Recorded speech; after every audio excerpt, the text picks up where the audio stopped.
Stars Will Twinkle, written by Teresita Blake Kalini, illustrated by Angie Jones. Olivia was at the hospital. She had a kind of cancer in her blood called leukemia. The doctors and nurses at the hospital were going to help her get better. When Mommy arrived, she helped Olivia and Boo Bunny settle into their room. Olivia put on a sunny hospital gown while Mommy unpacked her suitcase. "I'm a little scared, Mommy," Olivia whispered, "and I already miss Daniel and Rexy." Together, Mommy and Olivia said their special rhyme. "Stars will twinkle, the sun will shine, I'll be okay, I'll be just fine." Soon, Olivia was feeling much better. When Olivia's doctor, Dr. Ethan, came to visit, she said, "I have been practicing saying leukemia. It is an important word." "You get a gold star for that one," Dr. Ethan said, and he pulled out a star sticker from his pocket. Then he taught her another big word, sedation. "It's a kind of medicine that will make you very sleepy," he said. "You'll take a nap in a bright, clean room called an OR. That's short for operating room. While you're sleeping, the doctors will do their tests and place your port. You won't feel a thing." After Dr. Ethan left, 2 nurses came in to say hello. Nurse Mayla was sweet and Nurse Carlos was funny. Then a kind lady came to take Olivia to the OR. Mommy and Daddy walked next to her.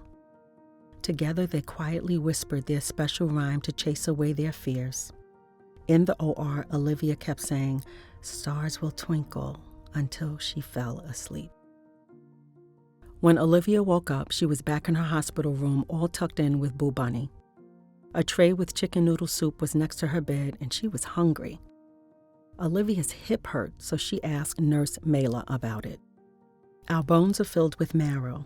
The doctors took some marrow out of your hip bone to be tested," Nurse Mayla said. "But don't worry, it won't hurt for long." Olivia's chest hurt too. There was tape on it, and it was itchy and uncomfortable. "That's where the doctors put your port," Nurse Mayla said. "Some of your medicine will go in through the port. We can also use it to put blood in or take blood out. Soon you won't even know it's there." That evening, Olivia played Go Fish with Mommy and Daddy, and then Mommy read her a book. When Olivia's eyes began to droop, Mommy kissed her goodnight and promised to be back in the morning. Daddy stayed right next to Olivia all night long. Just as Mommy promised, she was back the next morning. The nurses were in and out of Olivia's room all day long, taking her temperature, checking her blood pressure, and bringing her medicine. Olivia even learned how to swallow pills. Mommy and Daddy and the nurses were so proud of her. Dr. Ethan stopped by to make sure Olivia was doing well. Nana came to visit that afternoon and brought Olivia a big book all about superheroes. They curled up together as Nana read the book to her. When they turned to the last page, there was a picture of Olivia taped inside. "That's me," she giggled. By the end of the day, Olivia was very tired. This time, Mommy was going to spend the night with her. Olivia was glad that Mommy was staying, but she didn't want to say goodbye to Daddy, and she started to cry. Daddy hugged her close. He needed to go home to take care of her big brother Daniel and their dog Rexy. Daddy said, "I'll call you in a little while so we can say goodnight." Olivia wiped her eyes. It wasn't easy, but she understood. Daddy gave her an extra big hug and said, "Stars will twinkle, the sun will shine. I'll be okay, I'll be just fine," Olivia finished. The next day, Nurse Mayla helped Olivia walk down the hall to the playroom. They walked slowly, and Olivia pushed her IV pole along with her. The playroom was filled with all sorts of toys and games. Mommy and Olivia played until it was time for chemo. Chemo, or chemotherapy, is a kind of medicine that fights cancer. It went into Olivia's body through her port. It didn't hurt one bit. Olivia looked at books and watched TV while the medicine dripped in. She even took a little nap. When Big Brother Daniel came to visit, Olivia was so glad to see him. That is, until he said he wouldn't be able to visit on days when he had soccer practice or a game. That news made Olivia angry. She wanted Daniel to visit every day. But when he pulled out a present, she quickly cheered up again. Daniel's present was a big poster board and a book of stickers.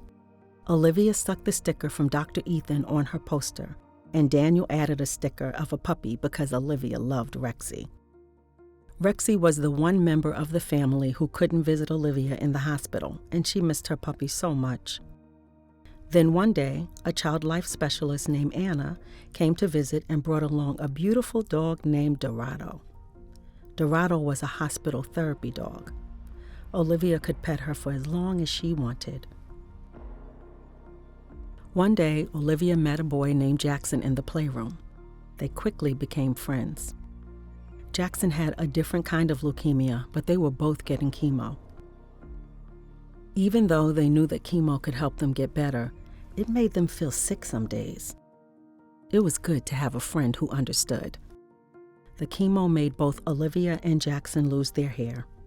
Some days they wore hats and caps to cover their heads. Olivia's favorite was a unicorn hat, while Jackson liked his baseball cap best. On other days, they liked to put them away and just be natural. At times, they wore masks so they wouldn't get germs from other people.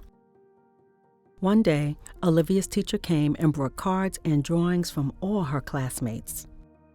Another day, Olivia's Aunt Alyssa and Uncle Jordan came to visit and brought a new art set for her.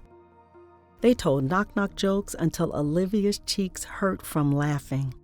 There were days when Olivia was so tired she just wanted to curl up in bed with Boo Bunny. Other days she had plenty of energy and couldn't wait to play with Jackson or to see Anna, the child life specialist. They drew pictures and Anna would tell her stories. Some days Olivia's tummy was upset and she couldn't eat much. Other days she was extra hungry. Then one day Olivia decided she was tired of chemo. She just wanted to go outside and play. Anna came by and promised to show Olivia a very special place when her chemo treatment was over. After chemo, Anna took Olivia to see the magical garden. It was a lovely place filled with trees and colorful flowers and, best of all, a tree house. Time passed and Olivia felt like she had been in the hospital for such a long time. Her poster was almost completely filled up with stickers. People had written little notes and signed their names on it too. Nurse Carlos drew a picture of a little guy sticking his tongue out at the word leukemia. That made Olivia laugh. Mommy, Daddy, and Olivia were all looking at the poster together when Dr. Ethan came in. He handed Olivia a sticker of a house with the words "Home Sweet Home" written across the bottom. "Olivia," he said, "it's time for you to go home." Hooray! They all shouted and gave each other big, happy hugs. Olivia knew she might have to come back to the hospital again, but for now she was ready to go home. She would miss all the kind people who had helped her get better, and she would really miss seeing her friend Jackson. When she said goodbye, everyone was happy for her. There were lots of thumbs up, high fives, and super bright smiles.